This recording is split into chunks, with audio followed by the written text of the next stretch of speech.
nabubuhay sa mga pampisikal, kundi sa salita ng Diyos na namumutawi sa kanyang mga bibig. Panginoon, pero dahil ang Panginoon, hindi niya siya nagpapakita talaga sa atin, gumagamit siya ng mga tao para. Kaya tayo nagpapasalamat na nakasama po natin ngayon si Ate Gina, kasama ng kanyang mga kasama po ngayon na nag-vlog.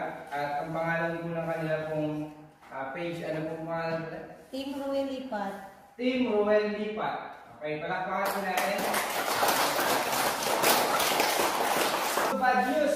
Pag doon lang tayo tapos, patay tayo lahat. Tama?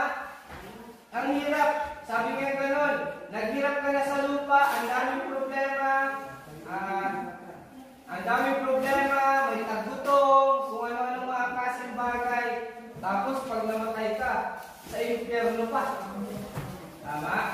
Bugtong na anak, na kung sino man sa kanya'y sasampalataya, hindi na mapapahamak, kundi mawalang hanggan. Kami na in collaboration ay nakakatulong